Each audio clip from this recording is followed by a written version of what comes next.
Saint Pasios of Mount Athos is one of the most popular and most beloved Orthodox elders of the contemporary era.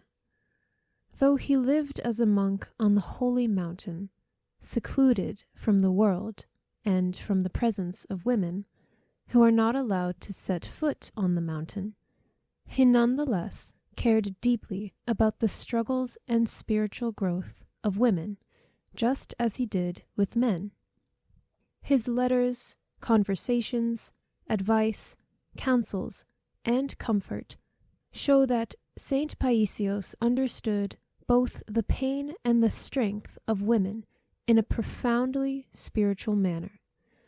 Although not exclusively, he did address women with great reverence, often pointing to the Theotokos as the ultimate example of what a woman should emulate: humble, strong, prayerful, and full of divine grace.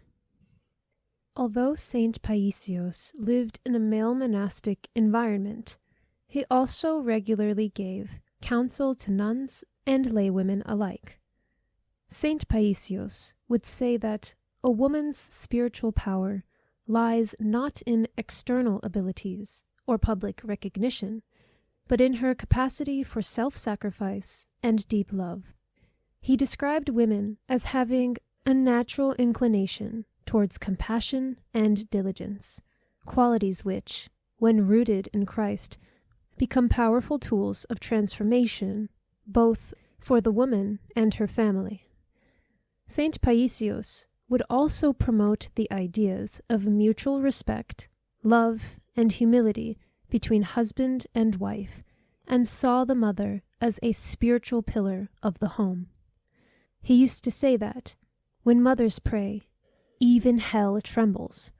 The strongest person on earth is a praying mother. Her children become torches burning in the hands of God. Saint Paisios believed that the role of the mother is essential in nurturing the spiritual dimension of the next generations, as a prayerful woman in the household is a great blessing from God.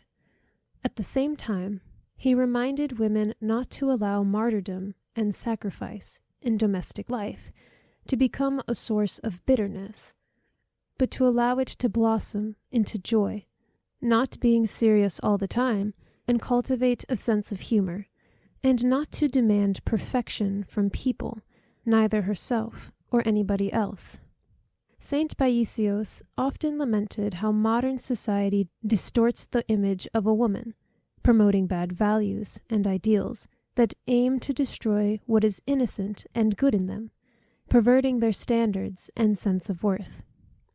He believed that many women today suffer emotionally, not because they are weak, but because they are taught to guide themselves by superficial and malicious principles. Saint Paisios also observed that when women lose their spiritual orientation, they become restless and dissatisfied, replacing the search for Christ with vain pursuits such as fashion, control, or financial success, trying to imitate the male model of achievement.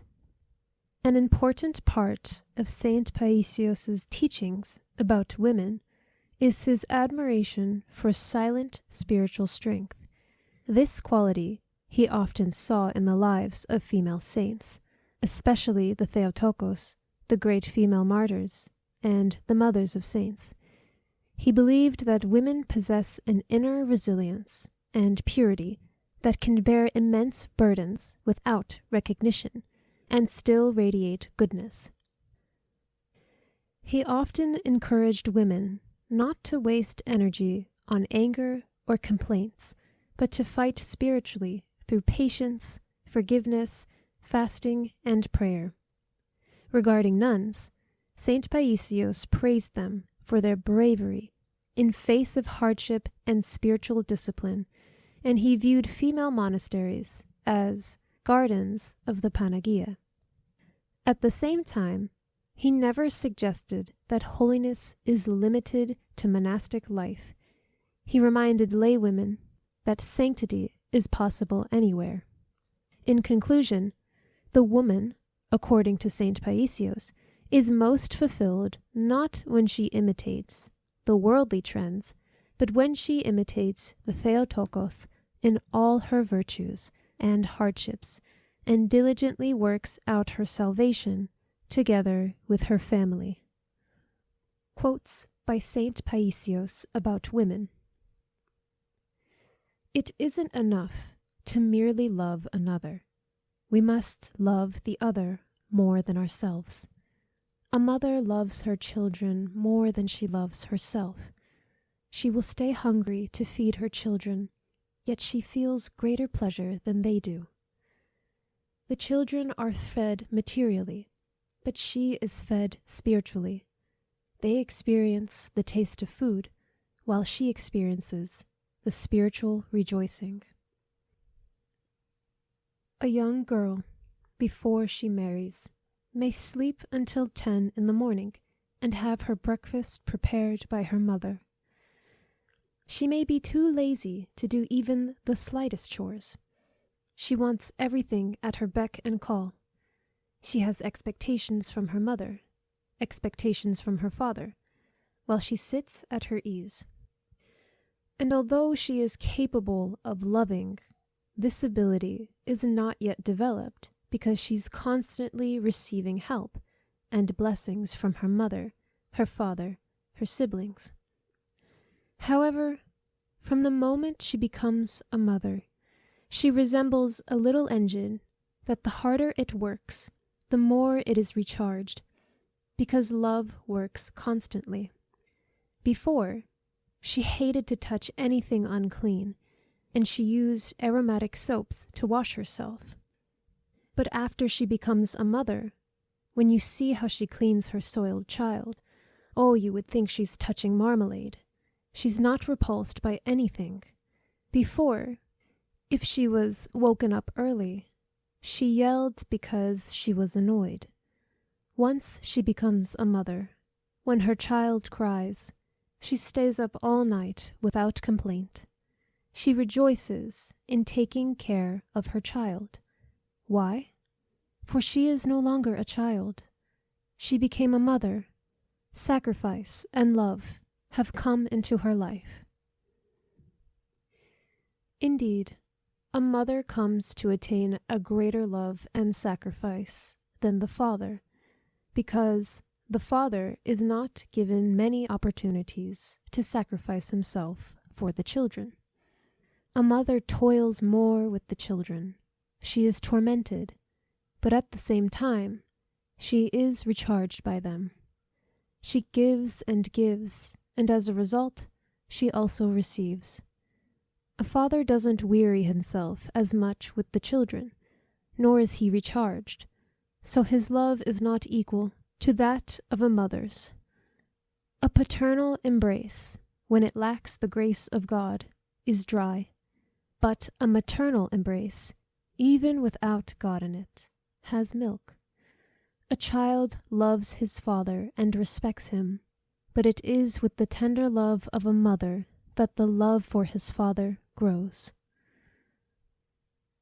We will end with 2 quotes of Saint Pasios about girls, women, and mothers. Today, children starve for lack of maternal love. They do not even learn the mother's native language because the mother spends whole days at work and leaves her children under the supervision of strangers, often immigrant women. Children from an orphanage where one of the tutors is a Christian woman who took a vow of celibacy and shows at least a little tenderness to them, are in 1,000 times better position than those children whose parents leave them in the care of a woman who are paid money for it. Do you know what this leads to? If a child doesn't have one mother, it has a whole bunch of nannies. A mother should never ruin a child's opinion of the father. It should be said that the mother helps her children a lot, by her example, by her obedience and respect to her husband. If a mother has an opinion different from that of the father on a certain issue, she should never express that opinion in front of her children, so that the evil one does not take advantage of it. A mother should never compromise the children's opinion of the father. Even if the father is to blame, she must justify him. For example, if the father does something wrong, the mother should tell her children, "Daddy is too tired. He worked all night to finish an urgent task. He's doing his best for you." Many parents argue in front of their children and thus teach them a bad lesson. The poor children are sad and grieving. Then, parents try to satisfy all their whims to comfort them. The father, wishing to please the child, tries to tempt him or her. "Well, honey, what can I buy for you?" The mother, for her part, fulfills her child's whims, and eventually the children grow into whimsical morons. Later, if the parents are unable to give them what they want, the children threaten the parents that they will take their lives. Love must be slowed down by reasoning. True love is selfless. It has no selfish bias and is characterized by prudence. Prudence requires a lot of female love, so that a woman does not waste her love. When necessary, the mother must be strict with her child. If she easily agrees with the child and accepts everything he or she does, it is not good for the child. So I see that a lot of parents think they love their children, but they actually spoil them. For example, a mother kisses her child with excessive love and tells him something along the lines, "There is no child as good as mine in the whole world." Thus, she cultivates his pride and unhealthy self-confidence. Then, such a child does not listen to his parents, being sure that he knows everything himself. Children copy their parents.